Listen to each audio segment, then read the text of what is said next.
Okay, so I'm starting to get a model that I want to have rendered and work with in Photoshop, but before I do that I just want to take the lighting a little bit further and start to combine the sunlight and the artificial lighting that I've placed. So I'm going to create a new camera just so that you can see a little bit more of the space. So I'm going to place it just looking down here, basically trying to get something like a one-point perspective. And that's something I should maybe have emphasised a bit more.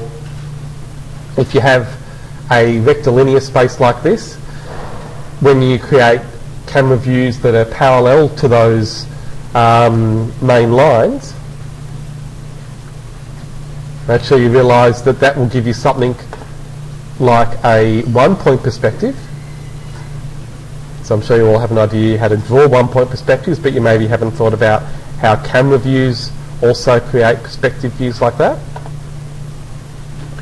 It's only when they're rectilinear, so if the space is made up of walls that are at funny angles, you know, if it's a Daniel Libeskind or a Frank Gehry design, then it's more difficult to get a one-point perspective. And so let's have a look at that camera again.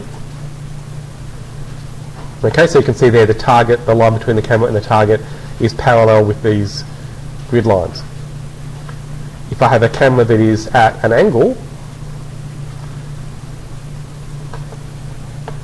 what sort of perspective do you think you might get? Yes, yeah, 2 point. That's right. Okay, so here we've got 2 point because we've got, so again, the grid on the ceiling helps to make that clear. Okay, so we have a vanishing point over here on the left, another one over here, so over here on the left, another one over here on the right. That's really all you need. In a more vertical space, you might be tempted to do a 3 point, and you can do 3 point with Revit easily, but for space like this, 1 point or 2 point is all you should need. And it's nice to fit in with those conventions. They've been around for a long time, and it helps them when you go into programs like Photoshop to work on these perspectives, and also combine it with the hand drawing that you might have done as well, and you want to start mixing those things together. So I've got my view set up, and take your time getting good views. It's worth it after you've done all that work with the modelling to show things the best way you can. And so then I've got the material set up, obviously. I'll probably take this a bit further normally, but I'll leave it like this for now. And then I've got some artificial lights in there. Now, before you go too far with the lighting set up for your sun, make sure you've got enough artificial light. So here I've got a few that I'm going to copy, because I will need quite a lot of lighting.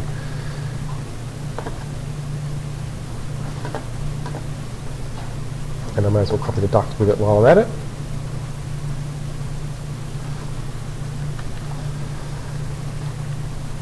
And in reality, you may not have as many lights. In fact, though, an office like this, though, you're going to need quite a few.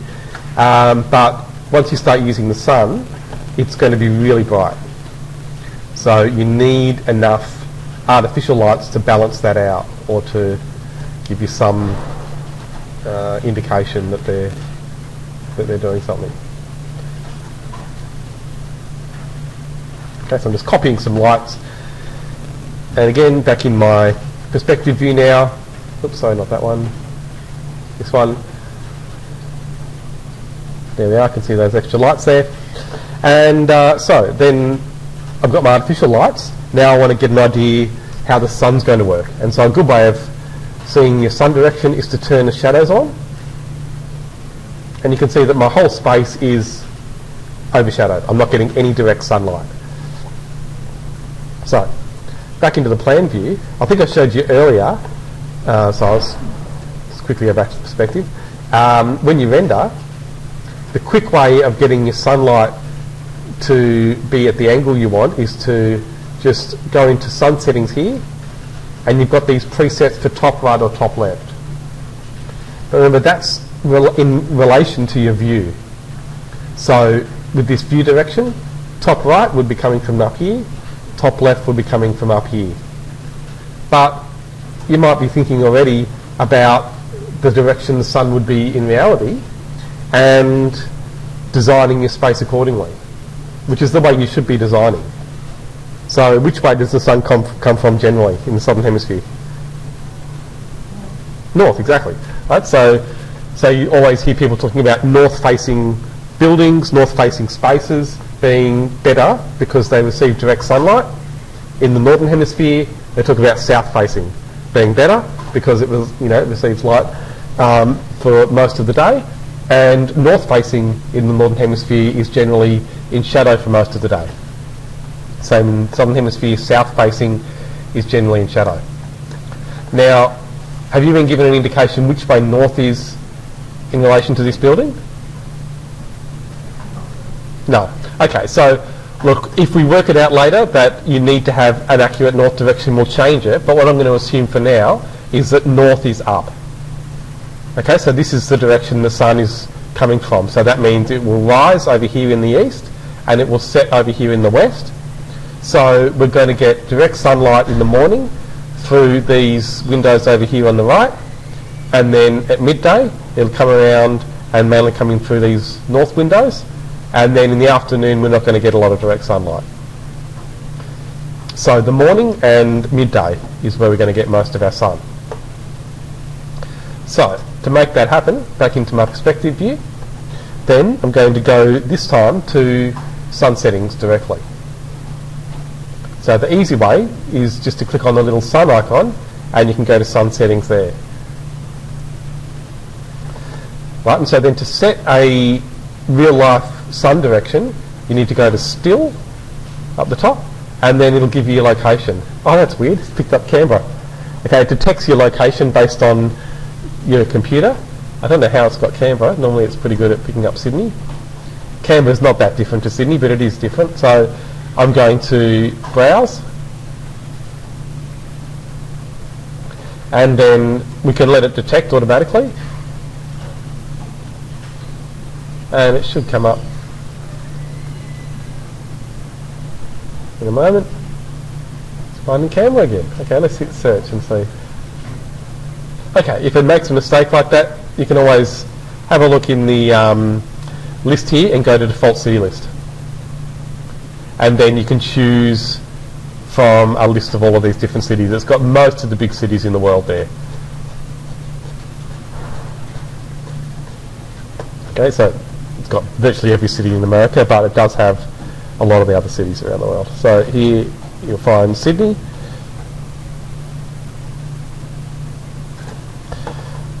Here up, not Sydney in Canada. It's very different sun. So here we go, Sydney, Australia, and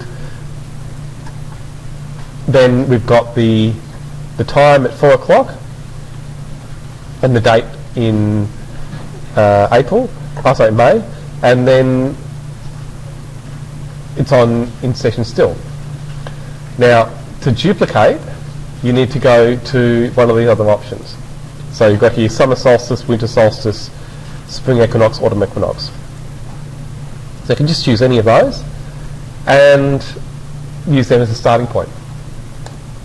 Right, so then below you'll see this duplicate button comes up. So when you click there, you need to give a new name, and I'm going to use this as my sun for rendering, so I'm going to call it render sun. Click OK. I usually find the ground plane just gets in the way, so I'm going to turn that off.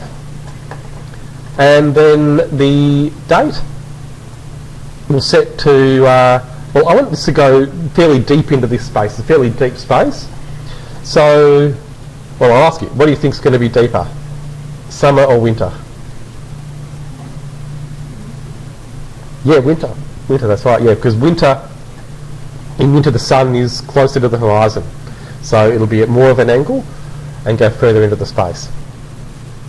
Now, we can't really see very clearly what this is doing, so I'm going to click OK, and then turn shadows on, and now I'll come back to my sun settings. So now you can see at 12 o'clock in July, I can see some sunlight there. So let's try June, 22nd of June. So, oh, right. Oh, she's right on the equinox. So 22nd or 21st, depending on... they've got the 20th now. So, yeah, it depends. So the solstices and the equinox are the 21st or 22nd, or the 20th, the autumn equinox. So it's around the 21st. Doesn't really make a huge difference. But yeah, so that's amazing. That's right in the middle of the year. And so then that's the furthest angle we'll get for the sun into the space. That's at midday. So if I go earlier in the day, let's go to 10 o'clock, then I should get some sun coming from these windows over here as well. Because remember, it's coming from the east. Okay, so we can try earlier, 8 o'clock. Well, that's pushing it a bit too far because that's not far past sunrise in the middle of winter. So I might get some sun, but the angle is going to be a bit too much, and over here it's not going to be great. So let's go back to about 10 maybe, and 9 seemed okay. So I can also try different months as well. So that's nice and deep, but maybe I want the angle to come around a bit more. And so if I go to say spring at 9 o'clock, it's not as much of an angle, but it will come in more from the east there. Okay, so you can experiment with that. And if you haven't worked much with sun directions at different dates and times for the year, it's a really good way of learning how those things work, because it does change a lot depending on the location as well. Okay, so I've got my sunlight coming in there, and now to test that out, I'm going to set it to interior sun only, and just try rendering to see what I get.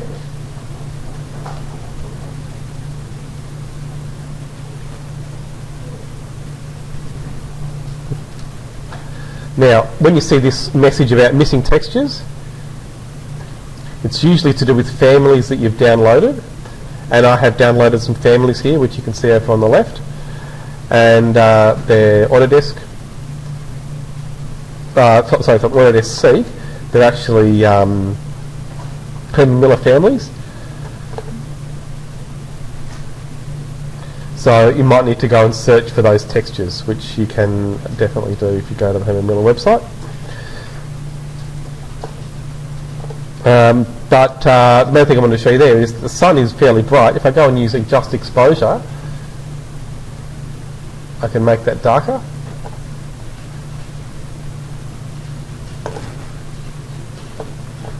And what I might just quickly do is go and put a wall in.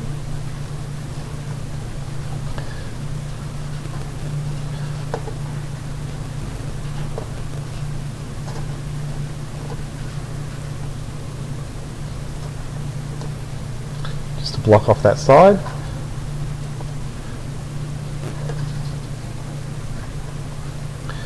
Okay, so rendering again. Sorry, not yet.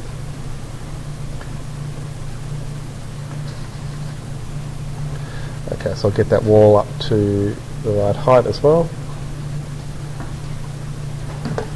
Okay, so rendering again.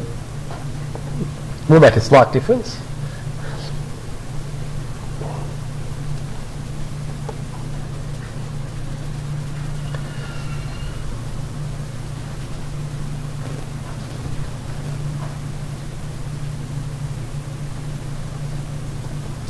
You can see it's very dark in those areas that aren't receiving direct sunlight. So if I try interior sun and artificial and render again, it's going to take longer.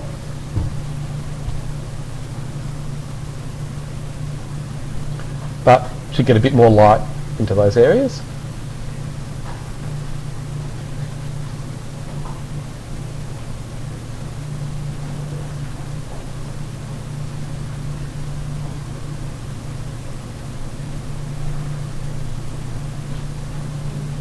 Now, if you do this on the cloud, it will do a lot more light for you in those darker areas. But you can see already much brighter in those areas. So that's probably okay. And I'd probably put some lights over here in that hallway as well. But this area, at least I can start to see some details. As you increase the quality, it'll be better still. So if I go to adjust exposure, I can make that a little bit darker to get the texture there. And as I increase the quality, it will balance it out even more. So if I go to, I'll just go to medium for now.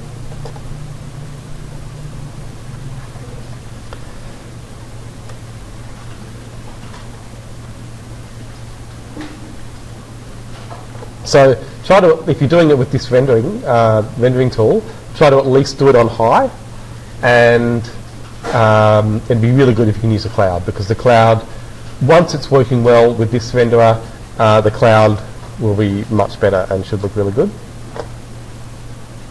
So I'm just going to open up Photoshop while that's rendering. Just show you a couple of things you can do with the render.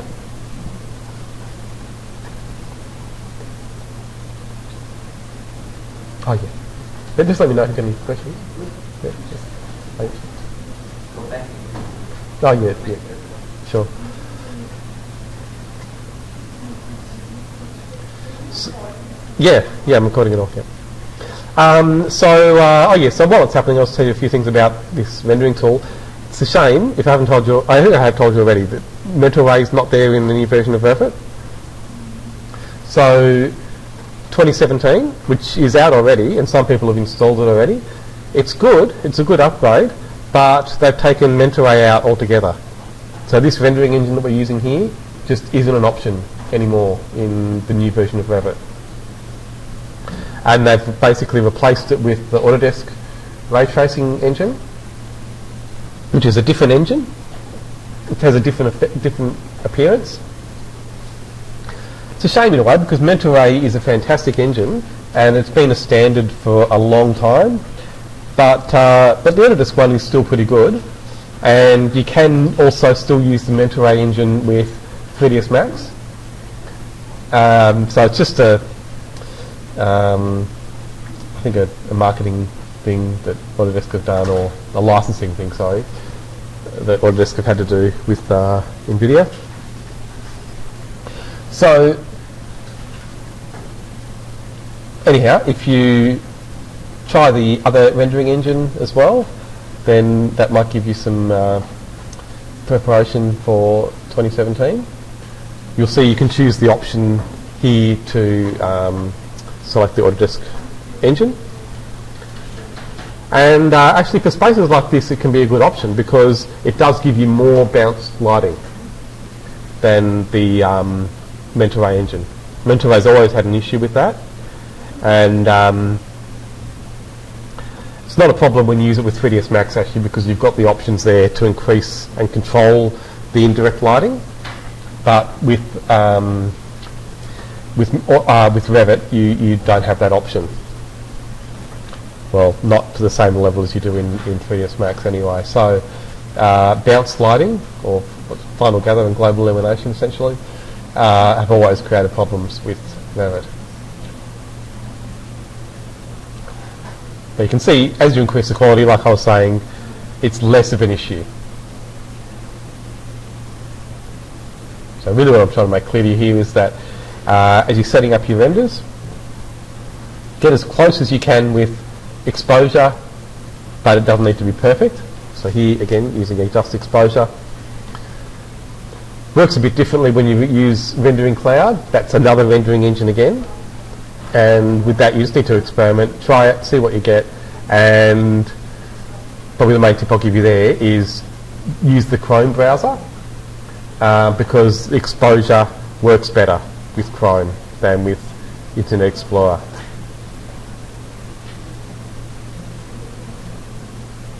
Okay, so there we are. So I've got the render. I of course would render this high quality normally, but I'll just take it as it is.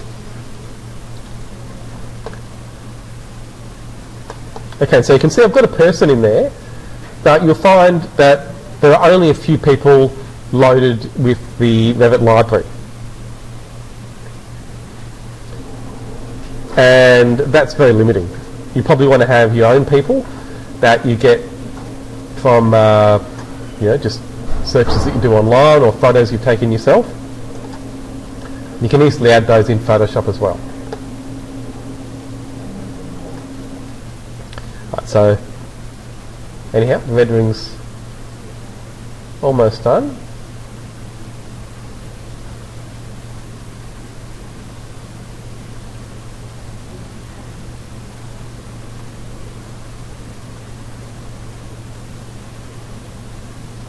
Okay, so two options to have you have there for saving the rendering. So this is really important. Save to project. We'll save it into the rendering section in your project browser. But export will create a separate file. And this is the best option most of the time for saving your renderings. Now you've got a few options there. You can either save as JPEG, TIFF or PNG. Don't use bitmap. So JPEG's okay just to make a small, quick file that you can use easily as basically a quick backup. And, oh sorry, I'm in the wrong folder.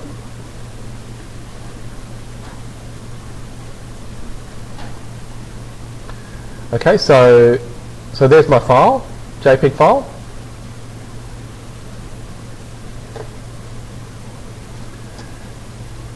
Notice the background is washed out because the sun is very bright. So I'm going to go back to export and this time save as a PNG. And okay, so let's have a look at that one.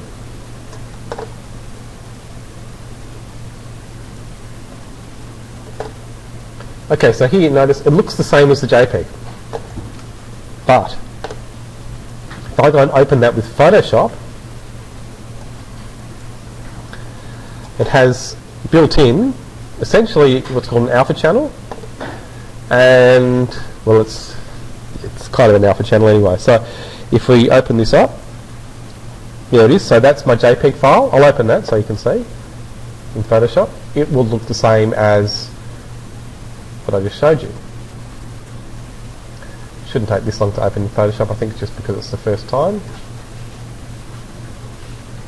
Okay, so it looks the same. But now I'm going to open my PNG file. Notice the difference? So again, I'll show you. JPEG, PNG. Oh, there we go. JPEG, PNG. Can you see the difference? That's right. The background, or what was in there in the windows, is cut out. When you see that checkerboard pattern, that's a transparency. Yeah, it does it for you. So that's a really handy option. Now, this is still low res, so if you're worried about the quality, I'll show you how to fix that afterwards, but I don't want you to sit and wait for me to render that. So I'm just going to show you how to do a few things here.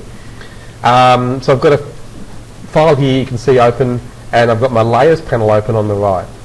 Now, if you don't see layers on the window panel, I just need to make sure you've got a tick next to layers, and you should see it. Okay, so I'll show you a few tricks with layers. Once it stops freezing up, what's it doing there? Ah, this is great.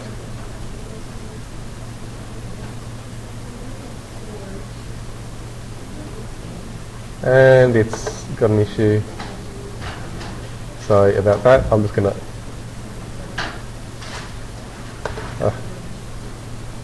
so it's just freezing up. So I need to open that again.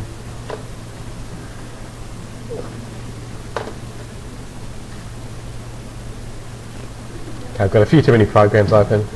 I'm used to my own computer.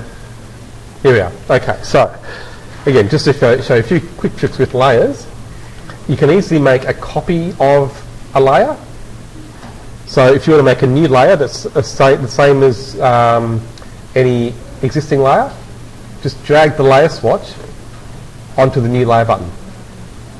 So the new layer button is the one down the bottom of the layers panel that looks like a page. And so now I've got 2 copies of that layer, which is really useful. It means I can change this layer on top, and I know that if I want to go back to the original, I've got it there at the bottom. So that's always a good step if you're going to start making some changes. Okay, so now I want to stick a sky in behind this layer. So I'm going to go and find one. So I'm just going to go open and have a look at that folder I showed you before on the P drive. You have material images, backgrounds. So I've got some skies there. If you go to background, I think I've got a few more in there.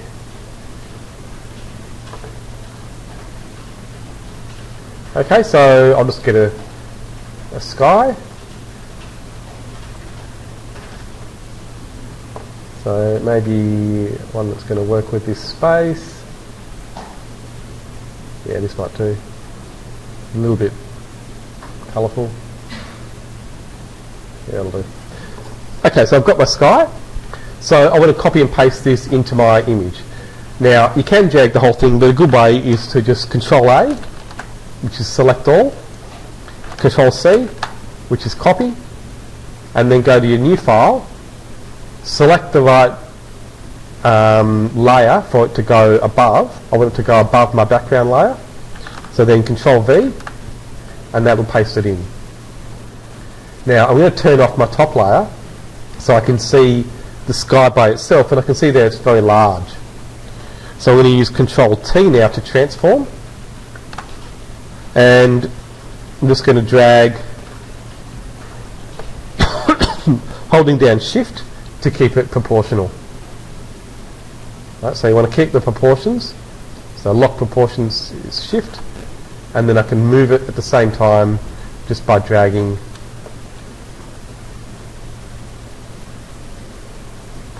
And something like that.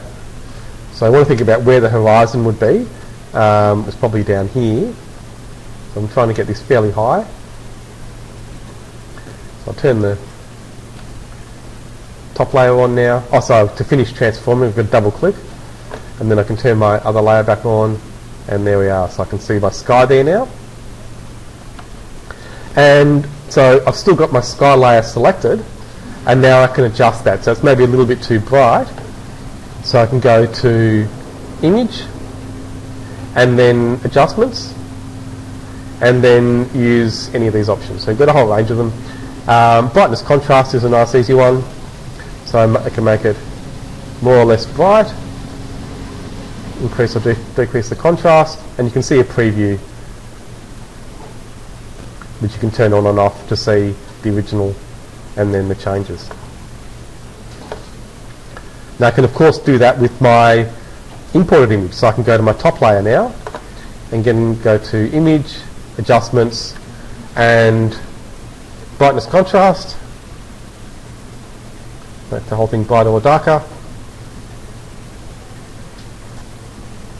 Another one to try there is exposure, which might seem similar at first, but gives you a few more options, especially using gamma correction.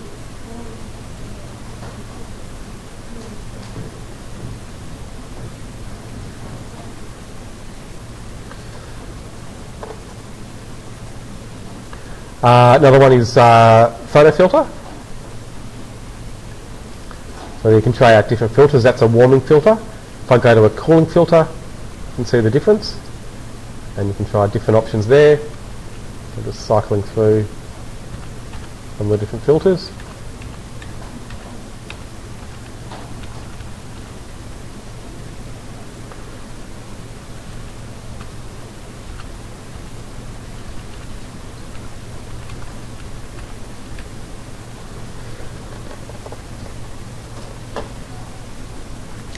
Levels, another good one to try.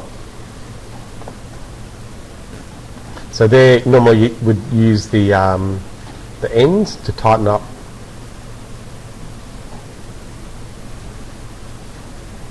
And also the middle, so you can take it more one way or another. Don't mess with the output levels too much. Sometimes it's handy, but normally it's going to have too broad an effect.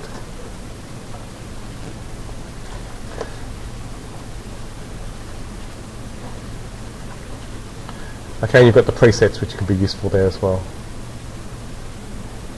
But again, you can still fine tune those. Oh yeah, so make sure you realise that again those things just work on the layer that's selected.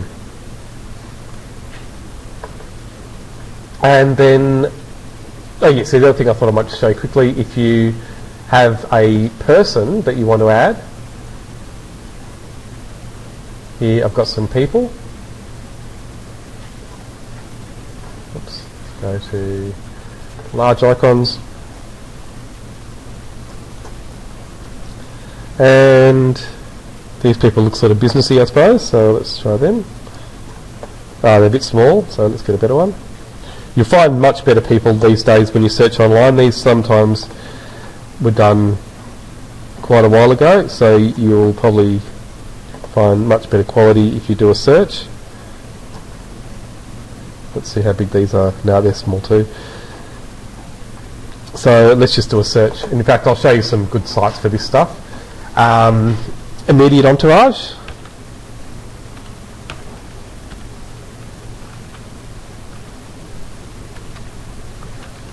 So INN. Immediate entourage. There we go. Has lots of free cutout people.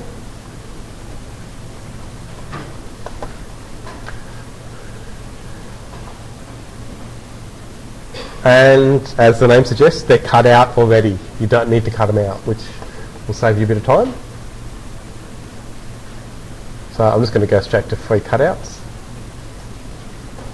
You see they've got a lot of SketchUp stuff too. It's a pretty good site.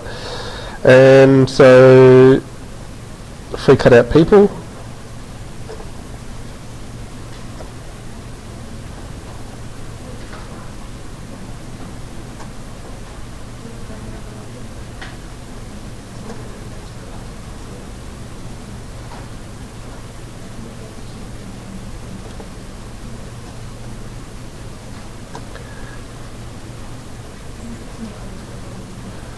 And you should just be able to right click and then save picture as. Notice it's in PNG format, just like the other one. So I'm going to save this into that material images folder.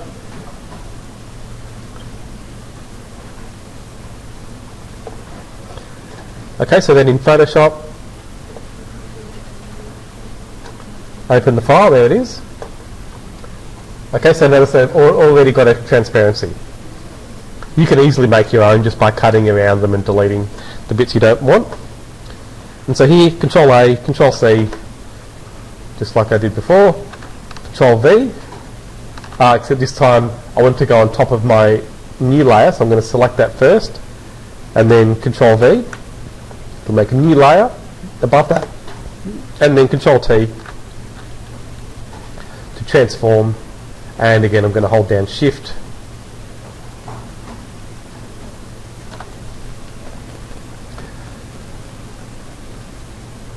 Okay, so I've got there an idea of the height, because we've got this person over here, and then if you imagine your horizon line would be about there, so your eye level would be at or maybe slightly above the horizon or your eye level.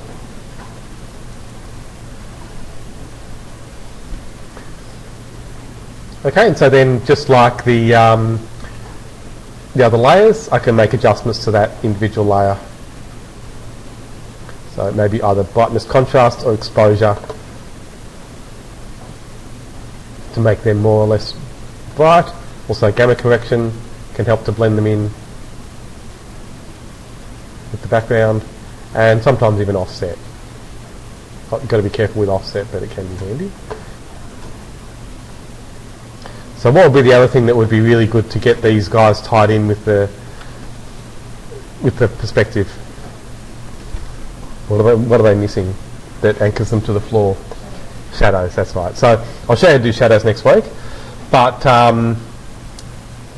relatively easy. You'll be surprised how quick it can be with Photoshop.